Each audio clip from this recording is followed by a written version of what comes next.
we really worked from the ground up and trying to understand the growers' needs, what are the challenges they face in their environment, and to work with them so they can understand our needs.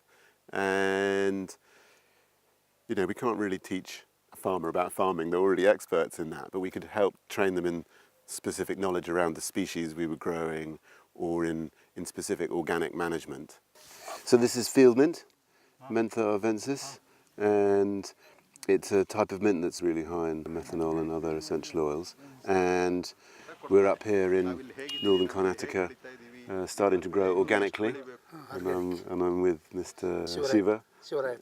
And he's one of the first farmers to adopt, starting to learn how to grow it. And so with any new project, you know, you've really got to dive in and get to understand the nature of the plant. And so he started to do that, and he's achieved pretty good success and is inspiring a whole group of other farmers to take it on as a crop because it's bringing them more income than they're getting from their current crops. We see all the time these projects where there's always one inspired organic farmer in a village, and when you identify him and support him from being the village madman, you know, everyone thinks he's mad, suddenly he becomes the central hub of inspiration.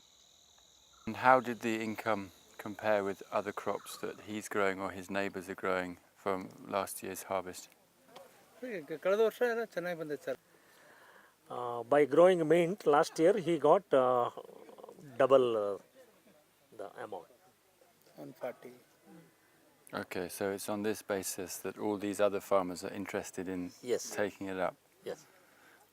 The need of the hour was the farmers were not having market for what they produce. Not having a market means it was controlled by the middlemen and traders and this thing.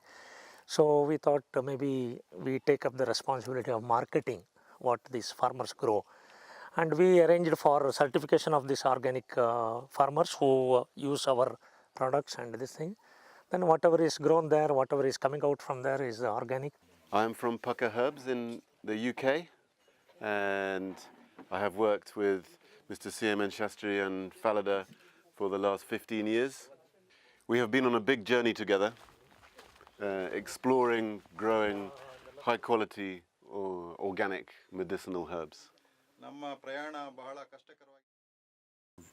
I think that's where the main influence is actually, is inspiring people about organic farming when we come to countries, and it's more that in our own culture we're inspiring people, hopefully, about the tradition of herbalism. That's more where that is going on. And out here it's about agriculture, because that's what they're farmers, you know, they're not herbalists per se. All our farmers under our umbrella, they're all small farmers and marginal farmers having 1 or 2 acres and this thing, no? So we try to improve their income by making them grow these kind of monocrops and also some herbs and medicinal and aromatic herbs, so that within the same land they get more income. And we have a buyback arrangement. We also need all these herbs and all these spices in addition to what we have. So it is a win-win situation. It is helping the farmers and getting ourselves helped. So this field mint is our Sabse Mahatvapuran crop. It's our most important herb at Pukka. And we need to double our yield over the next few years. 10 acres? We tell them well in advance. You know, we have some idea of how much we're going to need in 2 years' time, 3 years' time and beyond.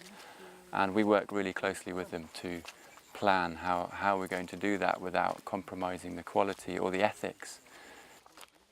What the laborers do is... Our priorities are quality, but also we want to find projects where we can really benefit the community. There's always this way up, finding a balance between working with very small farmers and working with bigger farmers. Obviously the small farmers we can offer the social benefits. The bigger farmers we have more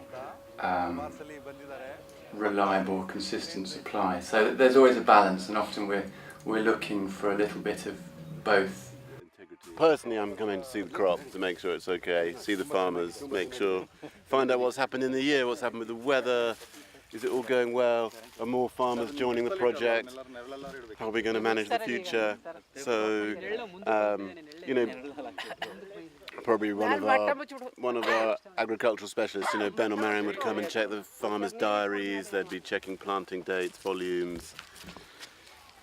I don't normally do that. I leave that to the specialists. You know, they're experts at that, really.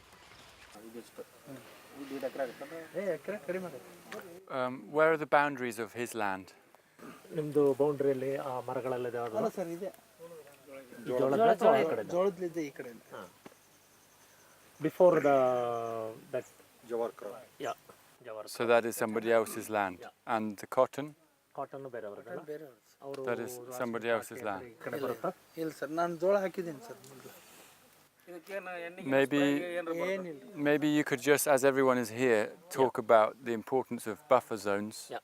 So there's two sources of potential contamination. One is from spraying, where you need a high buffer zone. Yes. And the other is, of course, if it floods like it did last year, then you need to have physical boundaries, because if they're spraying in the neighbouring field and the water comes into your field, then ultimately then... That's what he explained. Okay, you've already said that. That's what I explained. Yeah. That's why I told the amount of risk for us and for the customer. Are there some places where you realize you think there's this good partnership and it's going to work, and then you realize that it's just not? Oh And yeah. you have to let it go. We've gone on many a bumpy dead end road together, haven't we? We have. There are inevitable wild goose chases, and we've been all over the country, India, well, we've been all over the world, haven't we, not visiting just different here. projects. Yeah.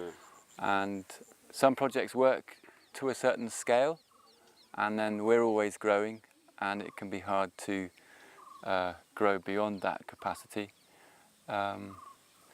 There's lots of complicated challenges, especially when a company like us is growing so fast, how to maintain that quality as we grow.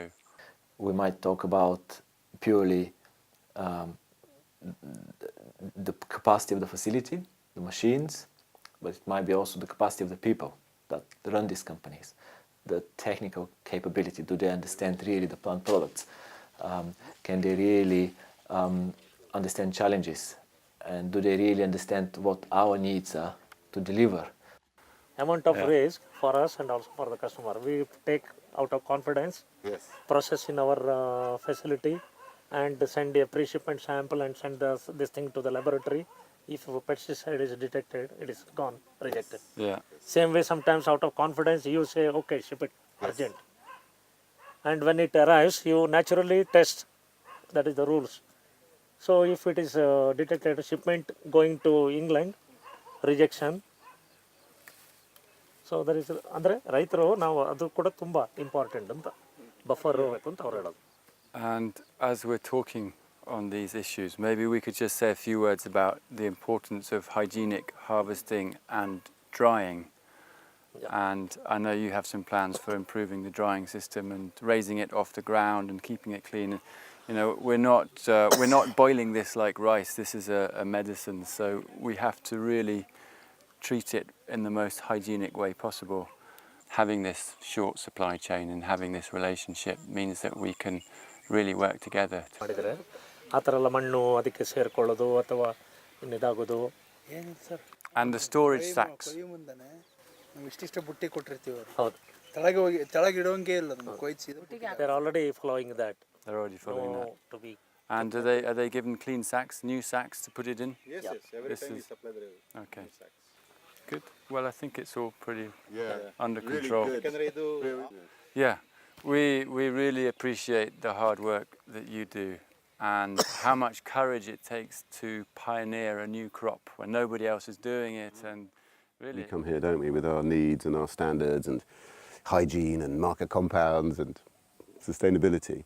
But, you know, they're the experts. They live here all the year. They know the weather, they know the variations in water and, you know, when they should irrigate and when they should plough. And they teach us so much. So it's been a real two-way experience.